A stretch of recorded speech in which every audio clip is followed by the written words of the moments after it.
Okay, today we're at page 68, chapter 2, the Lankavatara Sutra, and we'll start here on the first paragraph.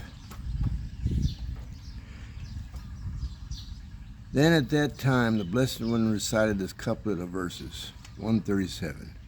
I always preach emptiness, which is beyond eternalism and nihilism. Samsara is like a dream and a vision, and karma vanishes not. 138. Space, nirvana, and the two forms of sensation. Thus, 77. The ignorant discriminate the things which are not effect-producing, but the wise stand above being and non-being. At that time again the Blessed One said this to Mahamati, the Bodhisattva Mahasapa. This teaching of emptiness, no birth, non-duality, and no self-nature is found in all the sutras of all the Buddhas, and this doctrine is recognized in every one of them. However, Mahamati, the sutras are teaching in conformity with the dispositions of all beings and deviate from the real sense and not the truth-preserving statement. Mahamati, it is like unto the mirage which entices the deer with its treacherous springs. The springs are not there, but the deer are attached, imagining them to be real. So with the teachings disclosed in all the sutras, they are for all beings for the gratification of their own discriminating mind. They are not the truth-preserving statements meant for noble wisdom to grasp. For this reason, Mahamati, be in conformity with the sense and be not engrossed in the word teaching. 20, Roman numeral 28. At that time, Mahamati, the Bodhisattva Mahasapa, said this to the Blessed One.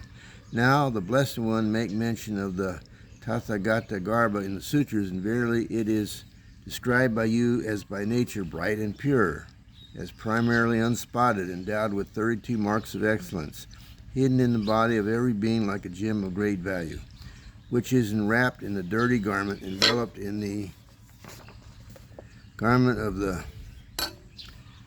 Skandhas, the Dathutus, the Ayutanas, and soiled with the dirt of greed, anger, folly, and false imagination. 78. While it is described by the Blessed One to be eternal, permanent, auspicious, and changed, is this not the Tathagata Garbha taught by the Blessed One, the same as the ego substance taught by the philosophers?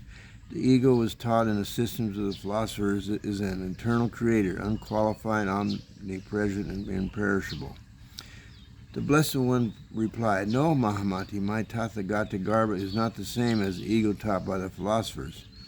For that what the Tathagatas teach is the Tathagata Garbha in the sense, Mahamati. It is the emptiness, real limit, nirvana, being unborn, unqualified, and devoid of will effort.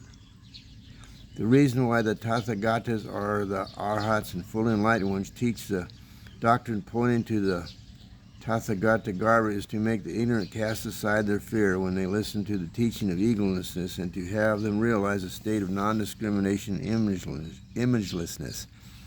I also wish, Mahamati, that the Bodhisattva Mahasapas of the present and future would not attach themselves to the idea of an ego, imagine it to be a soul.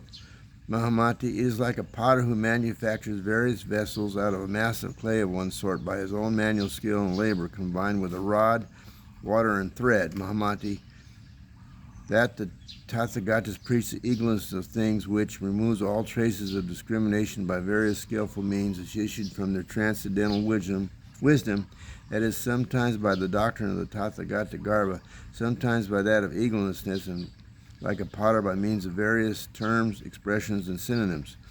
For this reason, Mahamati, the philosopher's doctrine of ego system is not the same as the teaching of the Tathagata Garbha. Thus, Mahamati, the doctrine of the Tathagata Garbha is disclosed in order to awaken the philosophers from their clinging to the idea of an ego, so that those minds who have fallen into the views imagining a non-existent ego as real, and into the notion that the triple imagination is final, may rapidly be awakened to the state of supreme enlightenment. Accordingly, Mahamati, the Tathagatas who are Arhats and full enlightened ones, disclose the doctrine of the Tathagata Garbha, which is thus not to be known as identical with the philosopher's notion as an ego substance. Therefore, Mahamati, In order to abandon the misconception cherished by the philosophers, you must strive after the teaching of egolessness and Tathagata Garbha. Roman numeral 19. At that moment, then the Blessed One recited this verse. 139. The personal soul, continuity, and skandhas, causation, atoms, supreme spirit, the ruler and creator, they are discriminations in the mind only. Roman numeral 30. XXX. At that time, Mahamati, the Bodhisattva Mahasattva, in consideration of future generations, made this request again of the Blessed One. Pray tell me, Blessed One, about the perfecting of the discipline whereby the Bodhisattva Mahasattva become great yogins. The Blessed One replied, there are 4 things, Mahamati, by fulfilling which the Bodhisattvas become great yogins. Which are the 4? They are to have a clear understanding of what it is to be seen of mind itself, to discard the notions of birth, abiding, and disappearance, to look into the truth that no external world obtains, and to seek for the attainment of inner realization by noble wisdom. Provided with these 4 things, the Bodhisattva Mahasattvas become great yogins. How, Mahamati, does the Bodhisattva Mahasattva come to have a clear understanding as to what is seen of mind itself?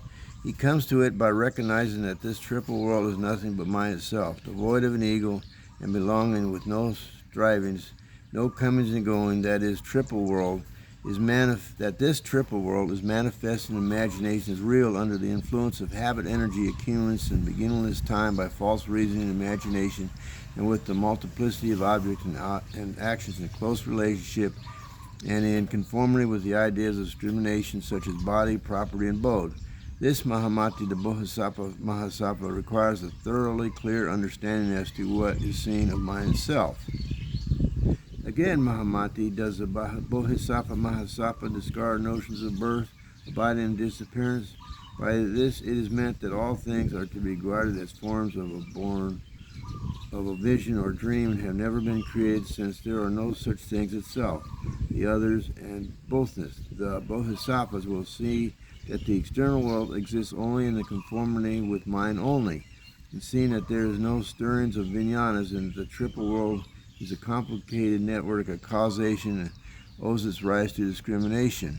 They find that all things, inner and external, are beyond predictability, and there is nothing to be seen as self-nature, and the world is not to be viewed as born, and therefore they will conform themselves to the insight that things are of the nature of vision, etc., and attain to the recognition that things are unborn.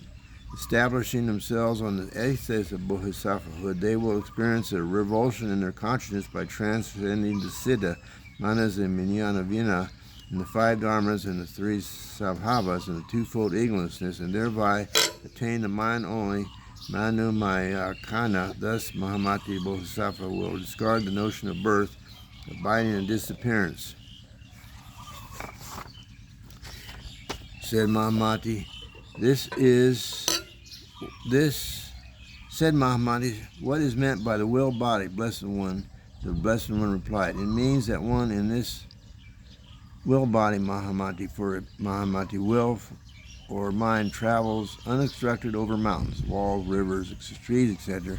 Many 100,000 yojanas they may be away when the man recollects the scenes which had previously come into his perception, while his own mind keeps on functioning in his body without the least interruption or hindrance. In the same fashion, Mahamati, the will body and attainment of samadhi, called maya-like and adorned with such marks as the powers, the psychic faculties, and the self-control, will be born in the normal paths and assemblies, moving about as freely as he wishes, as he recalls his original vows and worlds in order to bring all beings to maturity. Then, Mahamati, what is meant by the Bodhisattva Mahasattva? 82. Having a good insight into the non-existence of external objects. It means, Mahamati, that all things are like unto a mirage, a dream, a hairnet, and seeing that all things are here essentially because of our attachment to the habit and energy of discrimination which has been churning since beginningless time on accounts of false imagination and erroneous speculation. Bodhisattvas will seek after the attainment of self-realization by the noble wisdom. Mahamati, furnished with these four things, Mahasapa became great yogins. Therefore, in a sense, Mahamati, you should exercise yourself. Okay, that's about what I can handle for today.